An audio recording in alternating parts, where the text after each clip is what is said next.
I love it. I think it's like you go to places and you look at things and you're thinking, there's things that we just passed through history but we never came back to it. So I think, I was in Vienna and I love Viennese architecture, especially the one at the beginning of the century in 1900. So I started to get inspired to make also furniture. So I got together with this company called Wittmann, and I started to make things with them with a sort of technique and way of doing from the old masters in Vienna. So that's why you have this chair that I also have in blue, monochrome. It comes from this sort of construction that Joseph Hoffman used to do. And I kind of learned by looking at these pieces and trying to understand what is the assembly, how they're made, what kind of materials they use. And I started to create different pieces that are actually related to this sort of history. So for me, the history, it's very important, but also to learn with techniques, to look at, everybody goes for the 3D stuff, and I think we're missing something by not working with people. So for me to mix, for example, the manual with the industrial, I did that when I did the shoes. A shoe is an industrial product, but at the same time, I would have loved to have someone stitching the shoe. I had someone stitching the shoe like a glove, but then I had the sole that was injected, so it was a good relationship in between industrial and traditional. And these kind of things actually bring it to even technology. I mean, I made this phone. I'm not Apple, but this was an interesting thing. I made a clock in the phone, like a real clock. So, I went back, to innovate, because it's funny, but when you're, before the Apple Watch, people are actually looking all the time at their clock in the phone, and you lose the battery, So I thought this way you don't lose the battery anymore, because you look at the clock, which is there always. And then suddenly you do something like a gentleman, you're doing the London thing, you're kind of like looking at it in your pocket. It's like, so, sometimes you don't need to go too much into technology, Sometimes you can go back and look at what happened, and maybe you get inspired by that, It's like, I made a hole in it, and you know why I make a hole? Because if you go to Asia, everyone loves to hang things on the phone, but there's no hole anymore in the iPhone, so they don't sell anything of little pets and stuff that they used to put, which was really kawaii, really beautiful, how they say. And also, I put protection on the sides of the phone, so I don't have to wear a condom in my phone, Like you buy the beautiful Apple and they tell you all the shit about the video and all this stuff, and then it's like, put a cover on it, Beautiful design.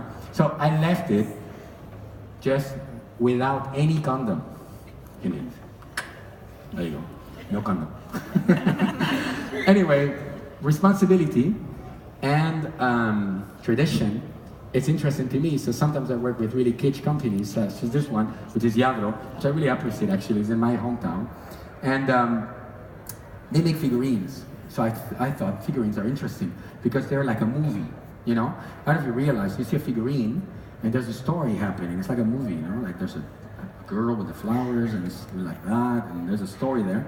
So I got inspired by this factory and I started to make my own figurines, thinking about making my own compositions. And at the end, these figurines, they need hair, they need shoes, they need furniture, lights. So I thought I'll use my products and I put my shoes on it, and I choose the girls I like, what I mean. So I made these family portraits and all these kind of things with my products, and it actually worked really well. But why did it work really well? Because in reality, if you think about figurines, it's like a 21st century collectible sort of toy, manga, whatever. If you look at it that way, then you go beyond. So I invited very good toy designers from Japan and different places to work with me to sort of make nice figures like this one, which are actually handmade, and they still are working with the artisans in the same way. The only thing, they're not doing classicals, they're not doing these, they're doing that, which is the same, but just with another vision. So suddenly you get the interest of other people, young generations that think, oh, actually that porcelain handmade is quite cool, And this is the point. This is the actual point of how things could survive. Things could be still there, with the techniques and the people, because it's horrible if suddenly these companies have to close because they don't have new ideas, Exploring the process of how we design, it's another of my important things.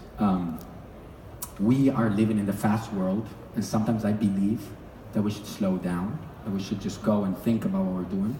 So sometimes I propose to companies to work hand to hand, I went to a factory and developed a chair without making a drawing, without sending a 3D file, without going there and saying, here's a sketch I see you in the fair. No, I went there, we started to chop the wood, we started to assemble it together, working with the artisans, drinking wine, cutting prosciutto because I was in Italy, spending some weekend in there, and we started to glue it and put it on together.